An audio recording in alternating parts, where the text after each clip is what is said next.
Queridos alumnos y alumnas, bienvenidos a una nueva clase de Equilibrio en Redes.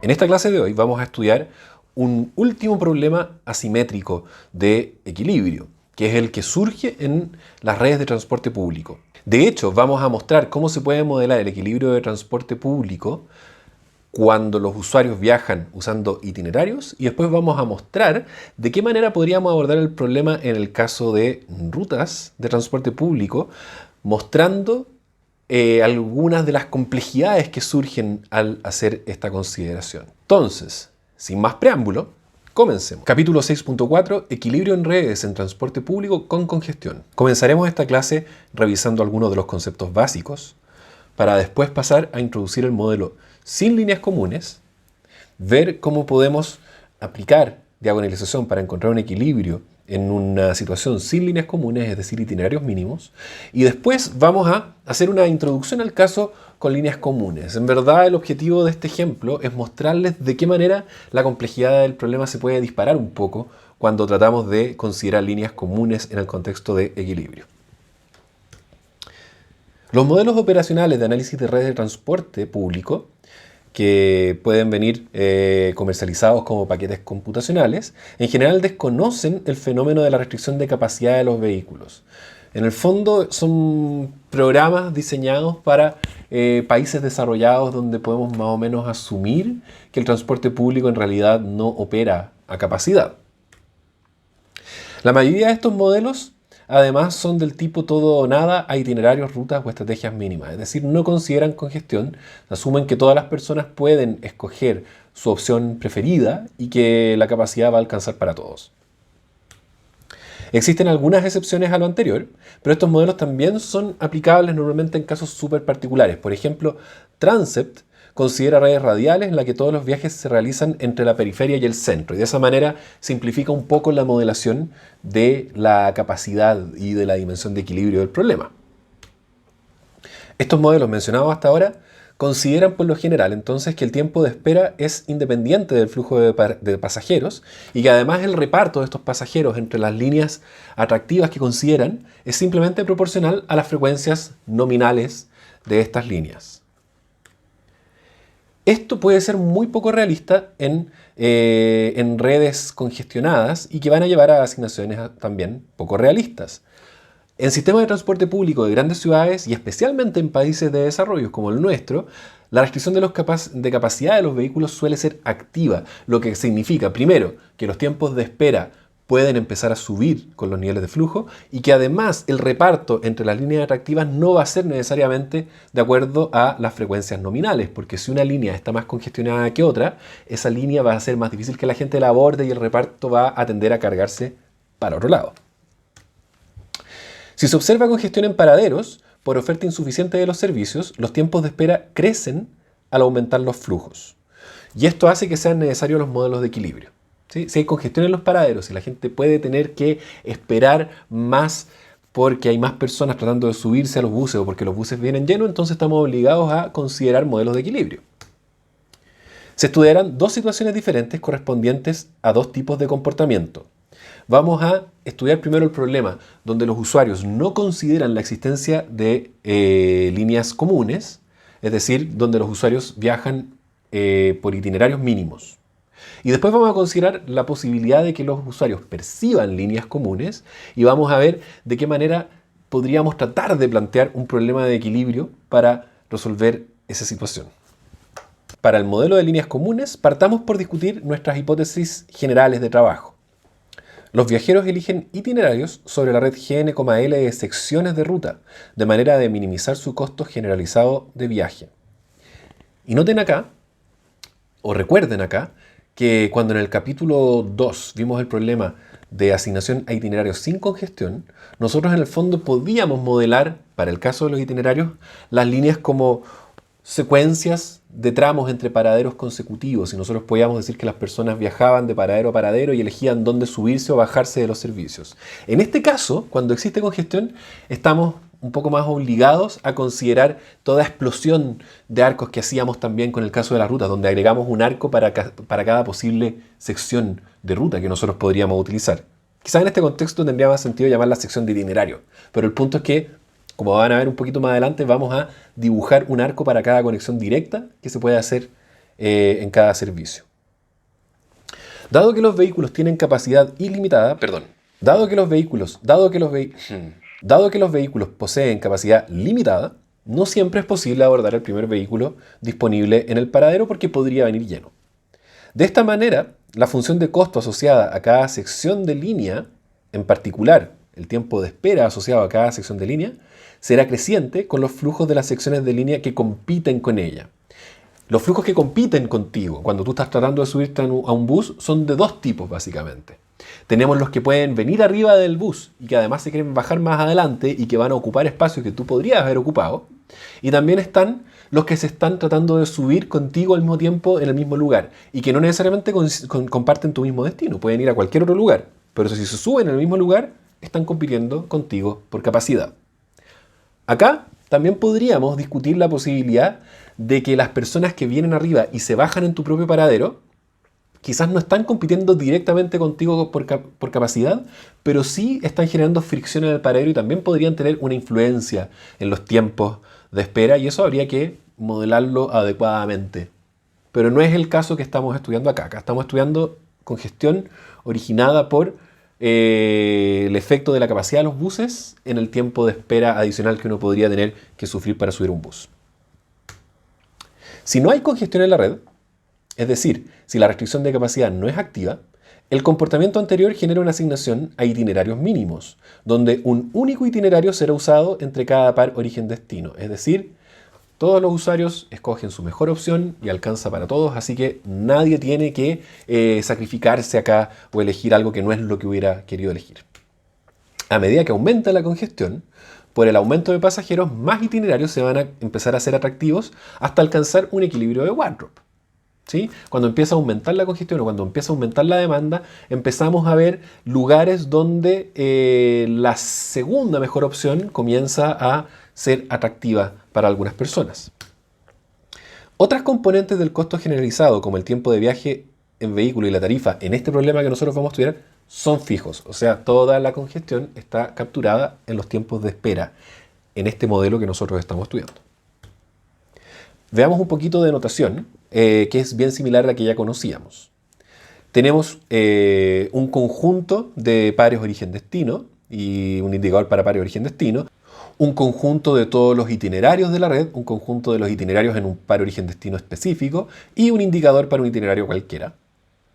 Tenemos también la demanda total por cada par origen-destino. L, que es el conjunto de secciones de línea, en el fondo es el conjunto de arcos del grafo con el que estamos trabajando. L minúscula, por supuesto, es un elemento de este conjunto. Vamos a definir V sub L, minúscula, como el flujo de pasajeros en la sección de línea L, es decir, como el flujo asignado a un arco de la red. V corta grande es el vector de estos flujos. Y vamos a definir H grande y H sub P como el flujo de pasajeros en un itinerario en particular y como el vector de estos flujos sobre itinerarios. Seguimos con la notación. Delta LP va a ser el elemento de incidencia sección de línea itinerario, es decir, indica si una sección de línea en particular, es decir, un arco en particular, pertenece a un itinerario en particular. C sub L es el costo asociado a la sección de línea en particular, esto es la función de costo en el fondo. C sub L barra va a ser la parte fija de esta función. C minúscula va a ser el vector asociado a las secciones de línea. Y acá nos vamos a guardar la C mayúscula para los costos asociados a los itinerarios y a su vector. FL va a ser la frecuencia nominal de la sección de línea L. Y acá tengan cuidado porque cuando no hablamos de transporte público, cuando hablamos de transporte privado, muchas veces la F la ocupamos para representar a los flujos. En este contexto, las Fs son frecuencias. Las K corresponden a capacidad. Y K minúscula corresponde a la capacidad de un vehículo individual y K mayúscula corresponde a la capacidad de una sección de línea expresada en pasajeros hora y que se puede obtener como la capacidad de los vehículos por la frecuencia del servicio.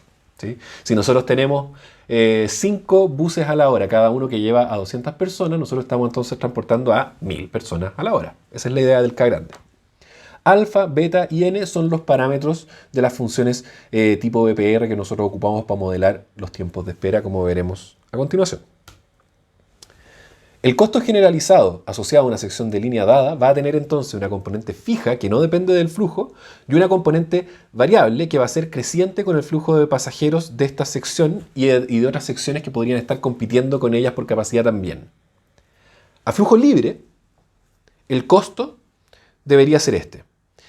A flujo libre, si no hay congestión, el costo de una sección de línea L, es decir, de un viaje directo desde un paradero hasta otro paradero ocupando un mismo servicio, va a ser un tiempo que es, o un costo que es fijo, que normalmente va a corresponder al tiempo de viaje y podría incluir una tarifa o un tiempo de transbordo del nodo anterior o algunas otras cosas, pero piénsenlo como el tiempo de viaje.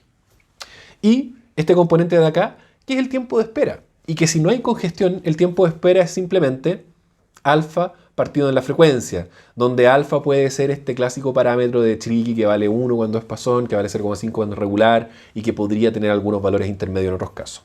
Entonces esto de acá es simplemente tiempo de viaje más espera sin congestión. Entonces nosotros podríamos esperar que nuestras funciones con congestión lo que hagan es agregar un tercer término que represente en el fondo la espera adicional causada por la congestión.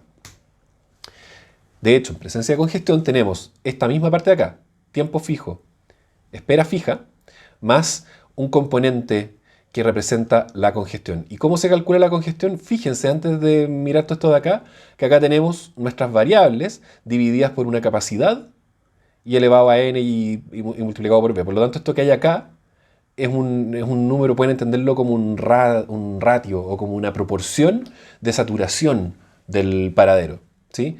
Cuánto flujo o cuánta demanda tenemos versus cuánta capacidad o cuánta oferta tenemos para subir, para llevarnos pasajeros de esa estación. Y la demanda va a corresponder al flujo de la sección de línea L, es decir, el flujo de los usuarios que están usando exactamente el mismo viaje que yo, desde el mismo origen hasta el mismo destino, y este V tilde que corresponde a todos los demás que compiten, y todos los demás que compiten son todos los que se están subiendo en el mismo paradero que yo, pero iban además a otro paradero, también ellos compiten conmigo por capacidad, o los que venían desde antes y se bajan después.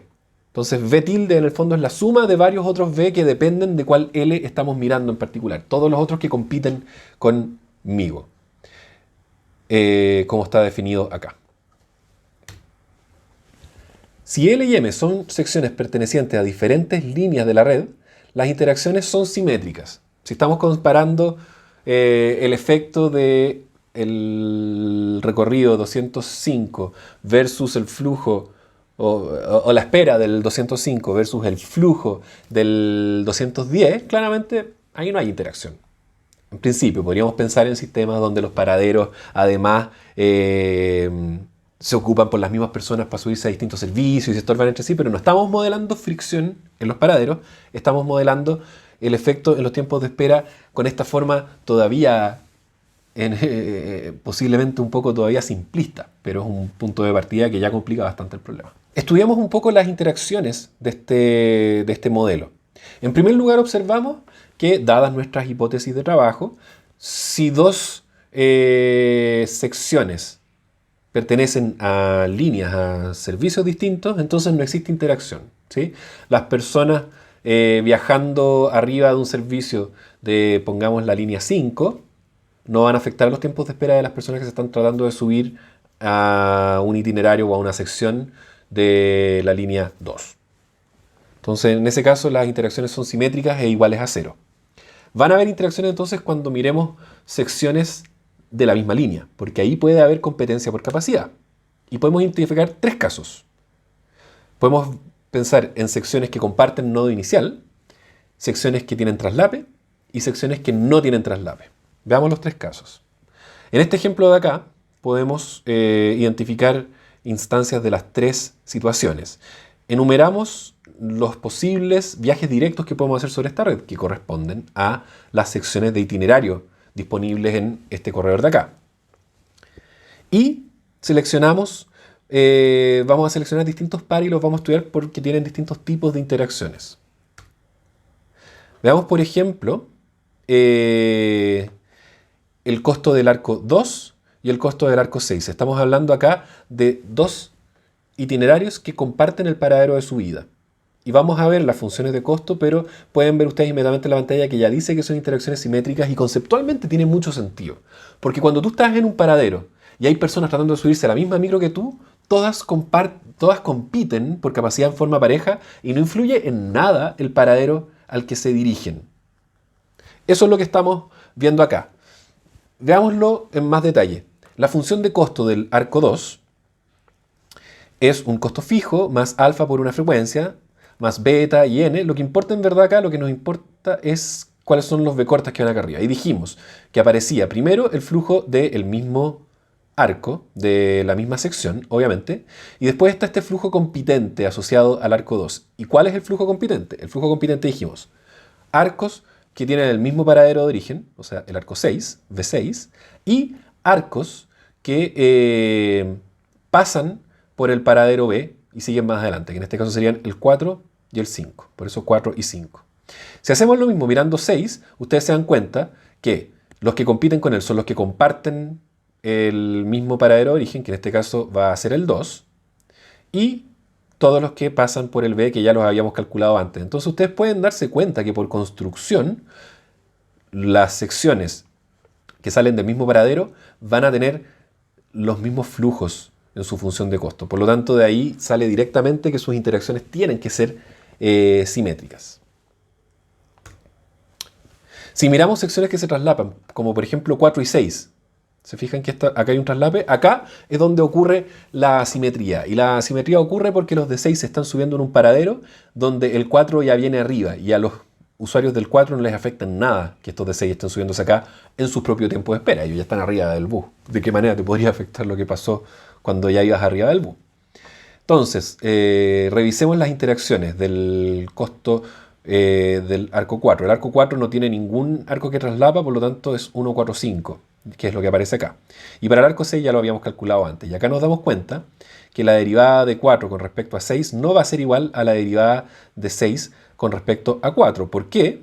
Porque 4 simplemente no depende de 6, esto de acá es un 0, y 6 sí depende de 4, esto de acá es cierto número positivo, que bueno, depende de n, de k, de beta, de más cosas, de los mismos flujos incluso, pero es distinto de 0. Veamos por último secciones que no se traslapan, donde pueden ustedes verificar inmediatamente, pero esto es sentido común, de que si no se traslapan no interactúan. Están en distintos lados nomás, podrían ser distintos servicios en ese sentido. Entonces acá también las interacciones son simétricas, pero como habíamos dicho, basta que haya una asimetría para que la instancia sea asimétrica completa. Supongamos entonces que nuestros usuarios se van a asignar de acuerdo al primer principio de Wartrop, es decir, van a ir poblando los itinerarios de forma de que en cualquier momento las personas que comparten un origen y un destino, todas las opciones que pueden tomar estén con el mismo nivel de congestión o peor que el que tienen actual. Es decir, no puedan ver nada mejor que la opción que están usando ahora.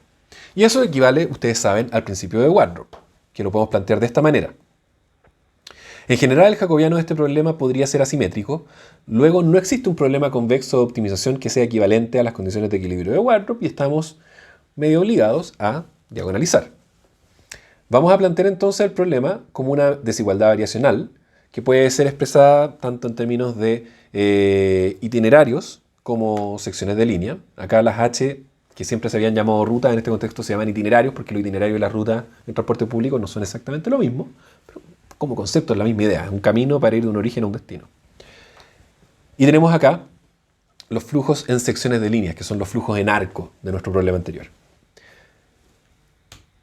Entonces el problema se puede resolver con diagonalización, que se las expliqué en el video pasado, pero que se las puedo repetir. Consiste en encontrar una solución inicial, que en la primera iteración además puede ser la de flujo libre. Diagonalizamos el vector de costos para una solución dada. Resolvemos la desigualdad variacional, lo que entrega una solución V tilde, y esta desigualdad variacional es de un problema diagonal, por lo tanto lo podemos resolver con la transformada de Beckman y con Frank Wolf.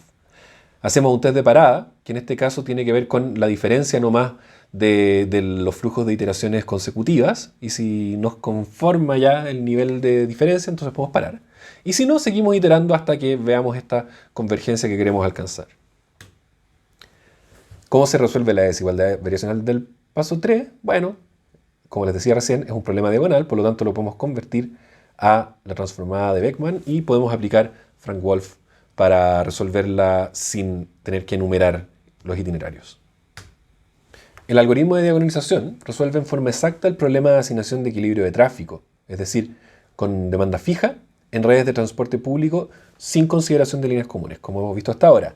Y además tiene una garantía de que si este jacobiano es definido positivo, el algoritmo de solución converge a una solución de equilibrio, la que es única. Noten que acá cuando hablamos de este jacobiano en verdad nos referimos a el jacobiano simétrico, haciendo ese cambio previo.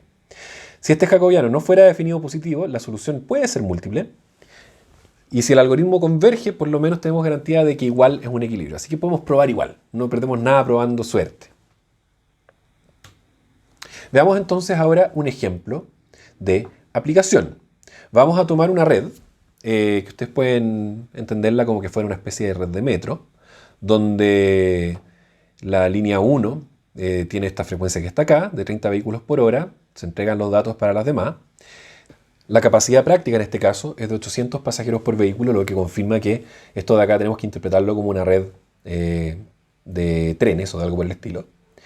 Los parámetros de nuestra función de costo son los siguientes. Reparemos un segundo en que alfa igual 0,5 implica que nuestro tiempo de espera lo tenemos que evaluar como medio intervalo promedio. Y eso es lo que tiene sentido cuando nuestra tasa de llegada al paradero o nuestros intervalos de operación son perfectamente regulares, que es algo que nosotros podríamos esperar también en una red de trenes.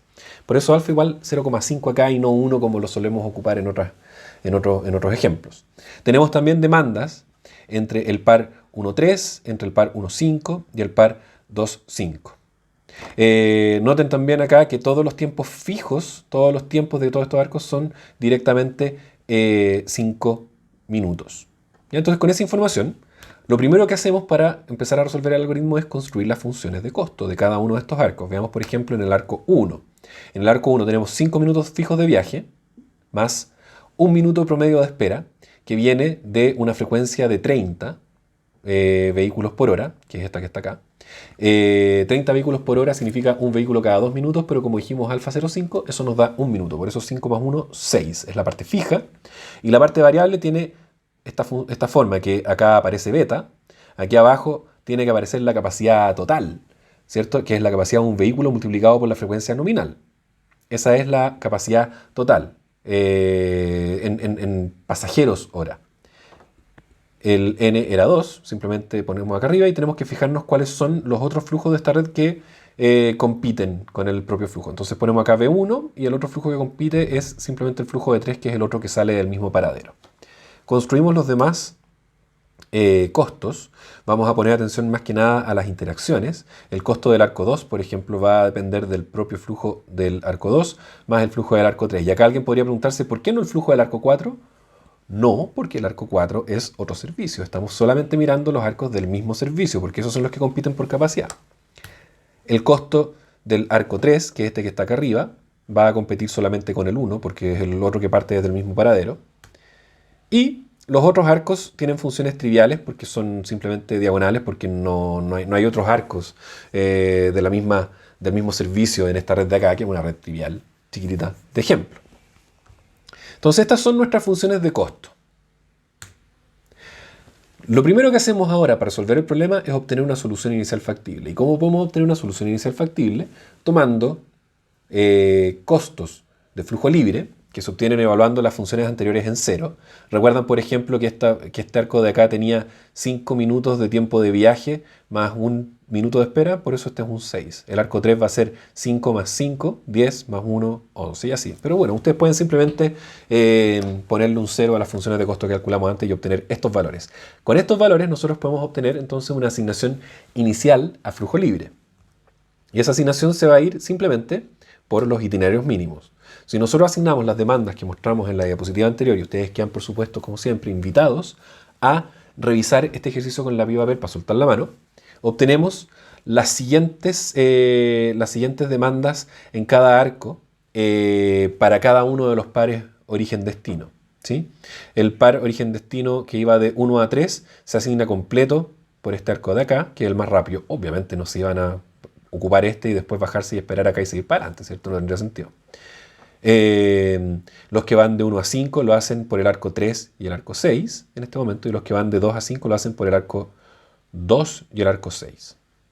Bien, esos de ahí los podemos traducir a flujos totales del arco, sin distinguir por par origen-destino. Entonces el arco 3, por ejemplo, va a tener una demanda de 30.000, que es eso que está acá. Que estos son los numeritos que en verdad nos interesan para meterlos en las funciones de costo. De hecho, ahora que tenemos esta primera asignación, podemos obtener ya los primeros costos diagonalizados. ¿Y cómo hacemos eso?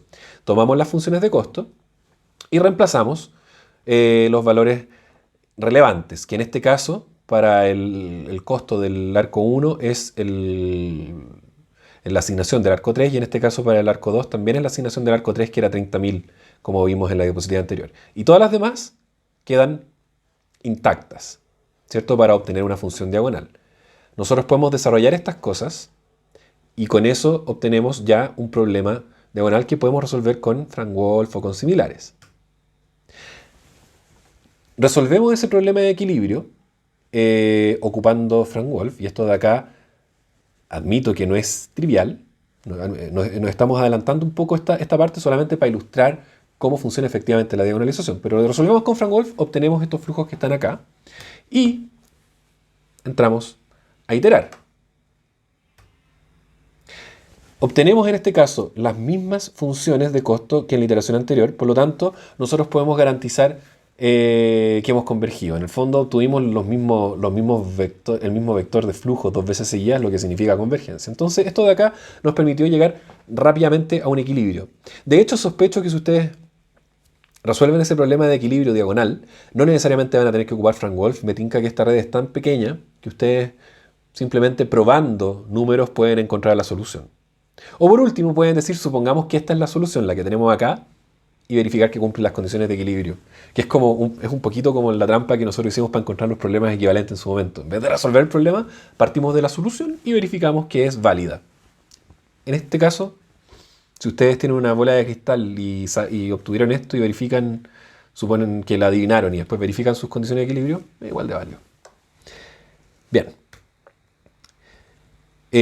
La solución de este problema, es decir, la carga que lleva cada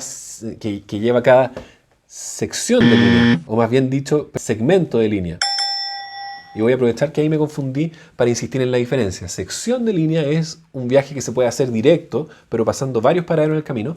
Un segmento es un tramo que conecta dos paraderos consecutivos. Entonces acá estamos mirando en el fondo los segmentos. De esa manera entonces uno ve un perfil de carga, básicamente.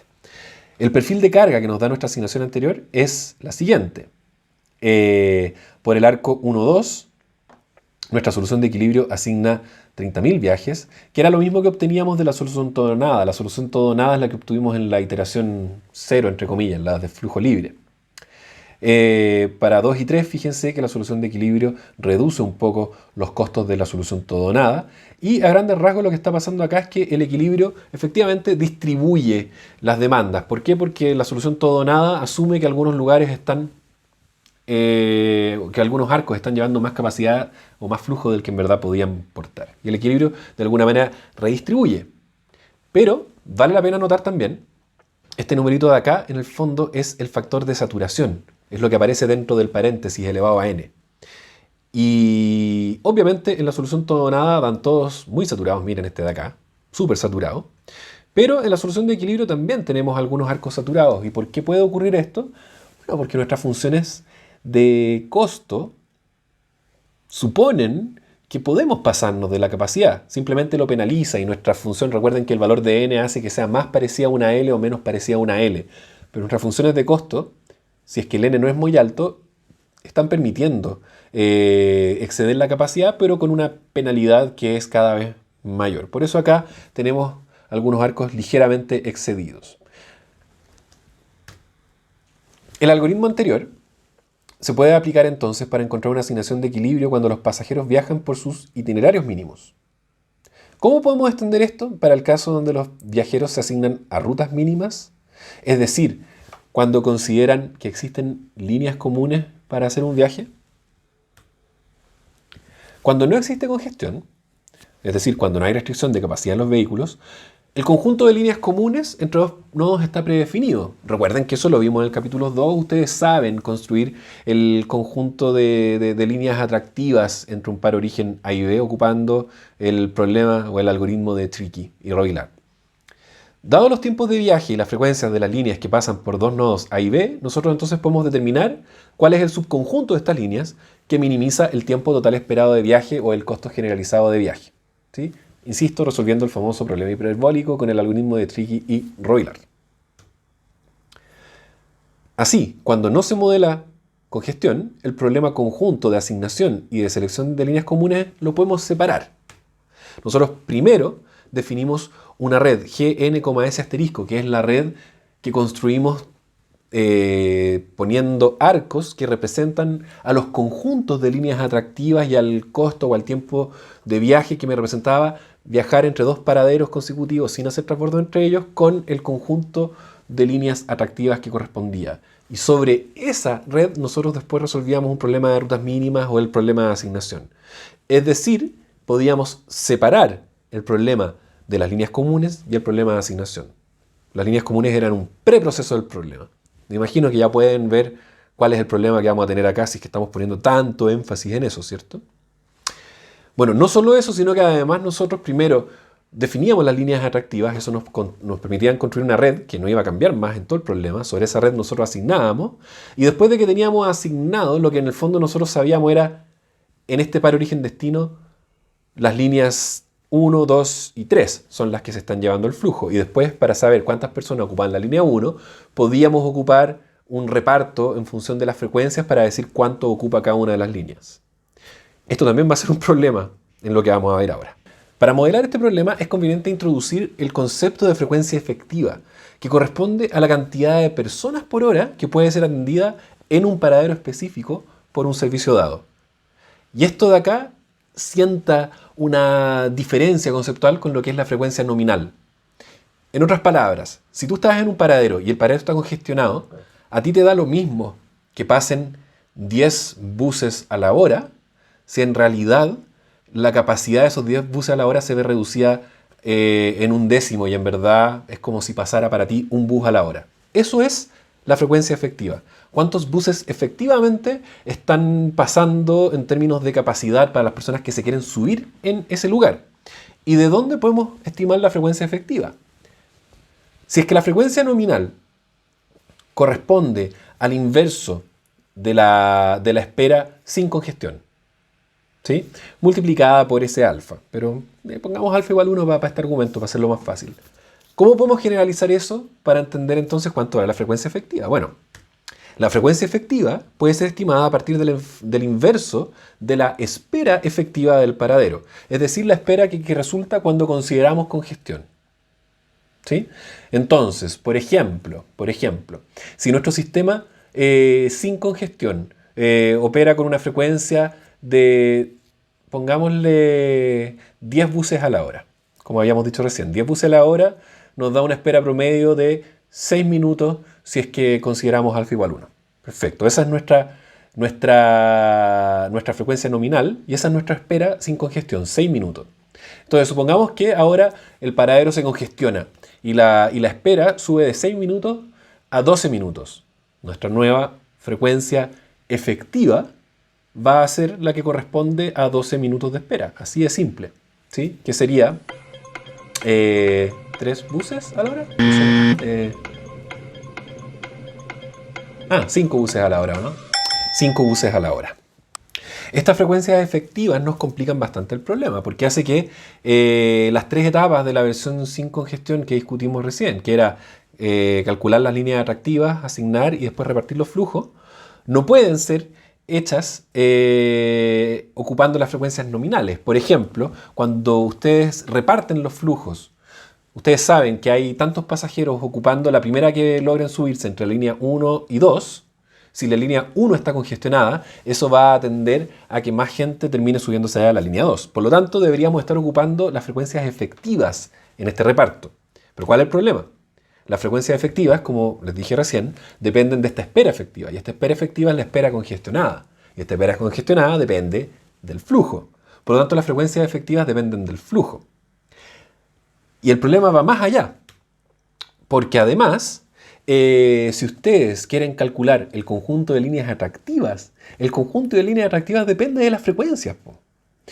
Y cuando ustedes hacen el conjunto de líneas atractivas, las frecuencias que en verdad son relevantes para ver cuál es tu conjunto de líneas que minimiza tus tiempos de viaje o de tiempos de espera, tienen que considerar las frecuencias efectivas, las frecuencias que en verdad te ofrece el sistema para viajar y no las nominales. Las frecuencias nominales dan lo mismo si es que los buses pasan llenos. Los buses que pasan llenos uno podría pensar que no existen en verdad. Entonces, estas frecuencias efectivas introducen una dependencia de las frecuencias con los flujos del problema que hacen que el problema de las líneas comunes y que hacen que el problema de reparto de flujos al final estén también ligados con las variables del problema. Entonces nos agrega un nivel de complejidad bastante mayor. De hecho, esta complejidad la podemos ilustrar con la red más sencilla que podemos construir y van a ver cómo se complica trabajando con solamente dos arquitos. Tomemos este ejemplo de acá. Dos líneas que viajan directo. La primera, la línea 1, es rápida, se demora 15 minutos y tiene una frecuencia de 10 buses hora. La segunda es más lenta, tiene una frecuencia de 6 buses hora. Y las funciones de costo tienen estos parámetros de acá. Vamos a suponer que la capacidad de cada bus es para 100 personas. Supongamos entonces que queremos asignar un nivel de flujo, que ojo que acá no lo doy. Estamos tratando de estudiar el problema primero un poco más en general. Que queremos asignar un cierto número de viajes usando equilibrio. En realidad, lo que nosotros tenemos que hacer acá no es llegar y mirar en este grafo cuántos queremos que se vayan por acá y cuántos queremos que se vayan por acá. Porque no es así como están en verdad viajando las personas. Las personas no llegan y eligen, voy a ir al paradero y voy a tomar la línea 1, voy a ir al paradero y voy a tomar la línea 2. Tiene que ver con cómo llegan las líneas al paradero y además tienen que ver con las comillas estrategias que quieran usar. Acá con estrategias me refiero más bien a la selección de conjuntos de líneas atractivas. Pero estas estrategias que se pueden usar son: 1, esperar a la pura línea 1. 2, esperar a la pura línea 2, que en una situación sin congestión claramente está dominada. Y nosotros podríamos, me imagino, demostrar para este escenario que no debería ser nunca atractiva, pero me estoy adelantando. Y la tercera opción claramente es tomar la primera que pase. Y eso cambia todo. Entonces, si nosotros lo pensamos de esta manera, nuestro modelo de equilibrio tendría más sentido que esté planteado en función de estas opciones que de estas dos alternativas que están acá, ¿sí? Las verdaderas comillas, rutas que las personas están escogiendo para este problema son estas tres opciones. Y cada una de estas tres opciones tiene su propio costo también. Por lo tanto, nosotros deberíamos poder pedir en el equilibrio que ninguna persona tenga ganas de cambiarse de estrategia entre estas tres opciones. Eso de ahí también lo podemos dibujar como un grafo para hacer un poquito más fácil la cosa, ¿cierto? Lo que estamos haciendo en verdad es asignar viajes entre estas tres opciones. Vamos a llamar X1, X2 y X1,2 con estos corchetes para representar subconjuntos de líneas a la cantidad de personas que escogen cada una de esas opciones y C1, C2, C1,2 al costo resultante de esa opción, que por supuesto depende de cuántas personas la están escogiendo, porque existen congestiones y existen interacciones bastante incómodas en esto, ¿cierto? Las personas que eligen esta opción de acá van a subirse al primer bus que pasa, la forma en que se reparten va a depender de la frecuencia efectiva y la forma en que se reparten va a afectar a las congestiones de estos de acá. Entonces es un sistema que matemáticamente no va a ser tan sencillo de resolver, pero veámoslo ahora. Lo primero que tenemos que hacer es estimar o calcular las funciones de costo de estas tres opciones de acá. Las opciones independientes, las opciones sueltas, son más o menos fáciles de calcular. La opción 1, por ejemplo, va a tener 15 minutos fijos de viaje, 60 partido 10 fijos de espera, 6 minutos fijos de espera. Y acá aparece su función de congestión, que va a depender de V1, y V1 es simplemente el flujo que termina ocupando la línea roja, ¿sí? Entonces, La línea roja, V1, no compite con nadie porque recuerden que V2 es otra línea distinta. En ese caso no hay interacciones. Así que ojo que acá ni siquiera estamos metiendo ese tipo de interacciones. Estamos haciendo lo más fácil posible, pero ya. Entonces V1 depende solo de V1 y nos lleva a esta función de acá. Pero acá estamos haciendo, no trampa, pero estamos simplificando un poco las cosas porque lo estamos expresando en función de V1, que son los flujos de esta de acá, pero en realidad este equilibrio nos interesaría en términos de X1. Y después podemos construir, si quieren, una relación entre los X y los V, pero las vamos a hacer más o menos implícitas en lo que vamos a hacer ahora porque la red es pequeñita, ¿ya? Pero ustedes me creen que si conocemos V1, C1 vale esto y que si conocemos V2, C2 vale esto. Espero. Además, ustedes pueden ver, les adelanto un poquito porque lo vamos a ocupar en la próxima diapositiva, que la función de tiempo de espera para C1 va a ser esta parte de acá, que es la función de congestión de espera, esta es la espera adicional, más los 6 minutos que metimos acá en esta constante. Entonces, 6 más 5V1 partido en 1000, es decir, 6 más V1 partido en 200, es la función del tiempo de espera efectivo de C1. Ese tiempo de espera efectivo lo vamos a necesitar para la frecuencia efectiva. Por eso se los adelanto. Lo mismo podemos hacer con C2. Bien, nos queda entonces mirar el costo de esta de acá, que va a ser un poquito más complejo porque va a depender de las frecuencias efectivas. Si tomamos la primera en pasar, nuestro tiempo esperado es un valor esperado que depende de cuál es la línea que nosotros tomamos. ¿Y cuál es la línea que nosotros tomamos? Podemos asumir que se define proporcional a las frecuencias efectivas. Entonces nos queda una cosa así. Esta es la típica fórmula que ya hemos visto varias veces, pero ahora depende de los F', de las frecuencias efectivas. Y ahí se nos complica un poco la vida. El costo de 1, 2 es, 15, que es el tiempo de la opción 1, 25, que es la opción 2, más 60, que es para transformar simplemente las horas en minutos, y la suma de las frecuencias acá abajo. ¿Sí? 60 partido en la suma de la frecuencia del tiempo de espera, y cada uno de estos corresponde al valor esperado de cada una, de que pase cada una de las líneas por su tiempo de viaje. Las frecuencias efectivas además las podemos expresar de esta manera, y esto acá simplemente estamos escribiendo 60 dividido en la espera efectiva. Este 6 más V1 partido en 200 es lo que les acabo de decir en la diapositiva anterior. Y para F2 es similar. Podemos reemplazar entonces acá y tenemos una función para C1, 2 en función de los flujos V1 y V2, que es esto de acá. Además, estos flujos V1 y V2 nosotros podríamos hacer un paso adicional y tratar de expresarlo en función de los X, pero eso nos complicaría un poco más nomás la notación. Entonces no vamos a llegar a ese lugar porque no es necesario de verdad. Bien, entonces estudiamos este equilibrio construidas estas funciones de costo. Lo primero que vamos a suponer es que T o D es bajo. Y sin pensar en todo lo que hemos definido recién, sino que volviendo al principio del problema, nosotros teníamos una línea rápida y una línea lenta. Nosotros, ¿qué podemos esperar si es que la demanda es baja? Podemos esperar que si todos se van por la línea más rápida, esta no se alcance a congestionar lo suficiente como para que la segunda línea se haga atractiva. Y eso es efectivamente lo que pasa, por ejemplo, cuando tomamos T o D igual 500. Si asumimos que los 500 usuarios escogen la alternativa 1, que es la que es inicialmente más rápida, es decir, que x1 igual a 500, nosotros podemos obtener los siguientes costos. Si x1 igual a 500 y los otros de x, los dos valen 0, entonces es lo mismo que decir que b1 es 500 y que b2 es 0. Entonces podemos evaluar fácilmente acá las funciones de costo. C1 nos da 23,5. Podemos observar además, metiendo la función de costo C2 con un 0, que su costo fijo nos queda de 25, su costo nos queda de 25. Por lo tanto, para flujos bajos nosotros podemos concluir que esto de acá es un equilibrio, porque la otra opción queda más cara.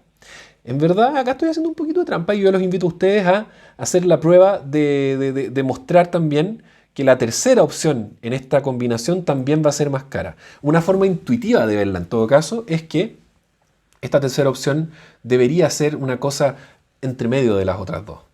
¿Sí? Pero quedan ustedes invitados a mostrar un poco más formalmente de que esta tercera opción también tiene que ser más cara en este caso.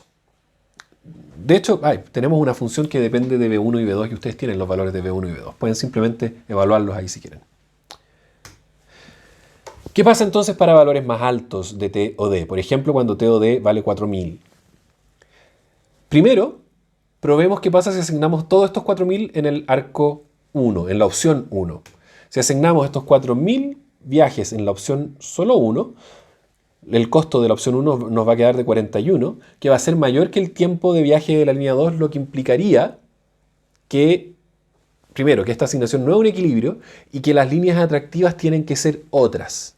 De hecho, si miramos las tres opciones, lo que tenemos en este momento es que 41 usuarios ocupando la opción solo 1 elevan su costo a 4.000, pero que la opción solo 2 tiene un costo de 25 y en este caso ni siquiera necesitamos calcular la tercera opción para poder concluir de que esto no es un equilibrio. Por lo tanto, cuando el nivel es 4.000, las líneas atractivas no van a ser las mismas que cuando el nivel de demanda era 500. Y eso nos complica el problema porque confirma que no podemos preprocesar la red y decir, estas son nuestras líneas atractivas y resolvamos sobre esto un problema de rutas mínimas. Esa estrategia ya no nos lleva al equilibrio. Entonces no podemos conocer a priori el conjunto de líneas atractivas cuando tenemos congestión. Tratemos de todavía encontrar el equilibrio de este sistema. ¿Y cómo lo vamos a hacer?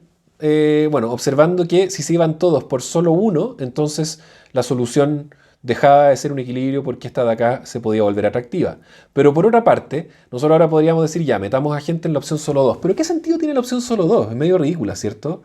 Si pasa la línea 1, que es más rápida que la línea 2, y tú te puedes subir, te conviene subirte a ella siempre. Por lo tanto, solo 2 no parece tener mucho sentido. Probemos entonces qué pasa si las personas deciden ocupar 1 o 2. La primera que pasa y ver si es que poniéndolas todas ahí llegamos o no a un equilibrio.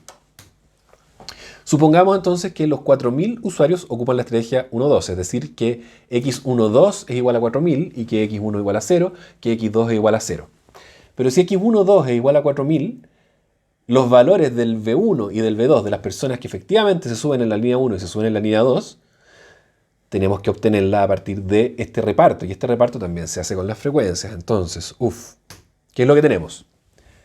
Primero, que si es que los 4.000 usuarios toman la primera que pasa de las dos, entonces la cantidad de personas que se suenan a la línea 1 va a ser 4.000 por la proporción de las frecuencias efectivas y las personas que se suenan a la línea 2 va a ser 4.000 por la proporción de las frecuencias efectivas.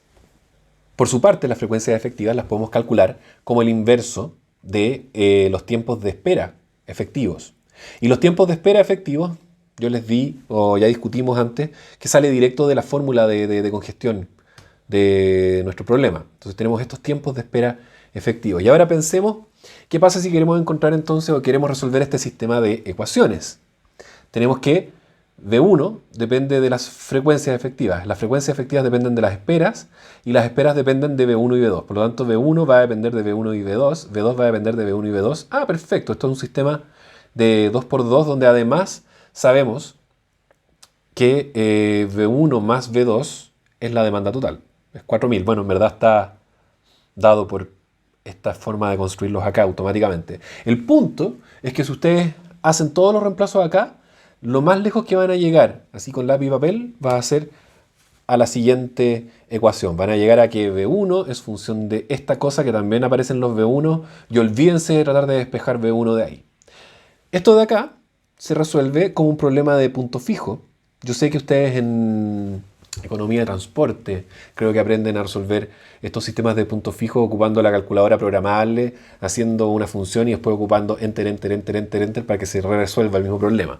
Esto no es el objetivo de este curso, pero estas cosas normalmente se pueden resolver sin tanta dificultad en forma iterativa. Ustedes enchufan acá un valor de B1 que les tinque razonable. Por ejemplo, si sabemos que B1 tiene que ir entre 0 y 4.000, podemos partir poniendo los 2.000 acá. Y si ustedes ponen un 2.000 acá, esto les da un número y ese número ustedes lo pueden...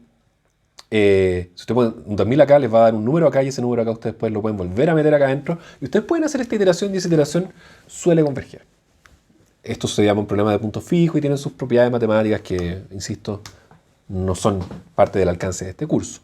Pero ustedes pueden resolver este problema y llegan a un valor de B1 que converge, de hecho estaba cerquita de 2.000, no era mala idea partir en 2.000. Y con este 2.000 y ocupando estas ecuaciones de acá obtienen todo el resto de estos valores. Ahora nosotros podemos chequear los costos de equilibrio de las tres opciones de nuestra red. La opción 1 la primera que pasa va a tener un costo de 29,37 y cualquiera de las opciones separadas tienen costos mayores. Por lo tanto, como estamos todos los usuarios asignándolos a esta opción de acá y 0 acá y 0 acá, esto es una solución de equilibrio para el problema. Como vimos con este ejemplo súper sencillo, esta forma de abordar el problema puede ser bien compleja incluso en casos triviales. Entonces, ¿qué es lo que podemos hacer en la práctica? Desea y Fernández en el año 93 propusieron una versión simplificada de este problema que puede ser resuelta ocupando técnicas más convencionales. Y las simplificaciones que ellos aplicaron fueron 3.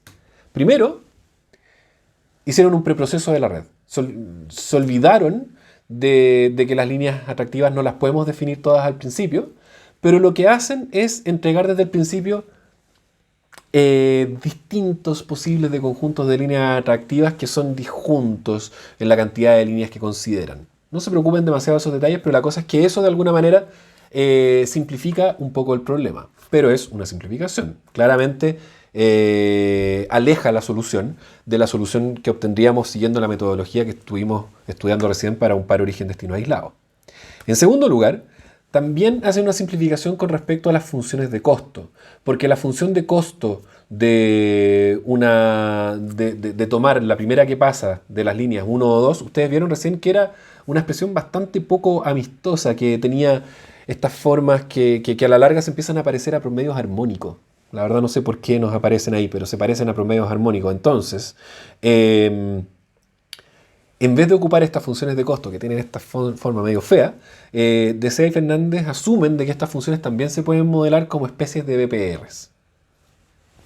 Y lo tercero es hacer el reparto de flujos en proporción a las frecuencias nominales en lugar de las frecuencias efectivas. Entonces, además en las funciones de costo se olvidan de las frecuencias efectivas. En el fondo consideran la congestión en los tiempos de viaje, pero no consideran la congestión en los repartos. Y combinando estas 3 simplificaciones proponen un modelo que permite calcular el equilibrio.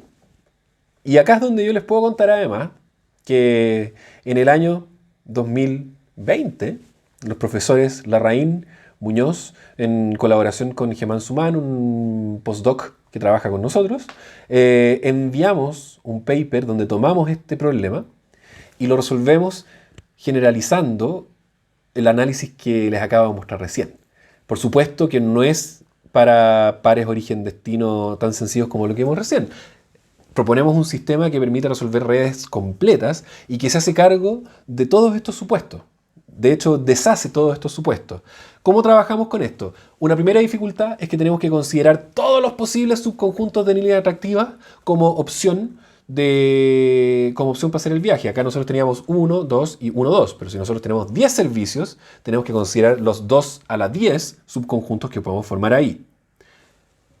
Para lidiar con esa parte, lo que hacemos es una cosa iterativa, donde en cada iteración del problema revisamos si hay subconjuntos nuevos que podríamos agregar para mejorar la solución. Y eso de ahí podemos demostrar que converge a la misma solución que si lo hubiéramos considerado todo al principio. Bien con el primer punto. Para el segundo punto, lo que nosotros tuvimos que hacer es trabajar con estas funciones feas, con estos promedios armónicos, que además introducían esta codependencia. Acuérdense que el sistema de ecuaciones se pisaba la cola y nos llevaba a una ecuación de punto fijo.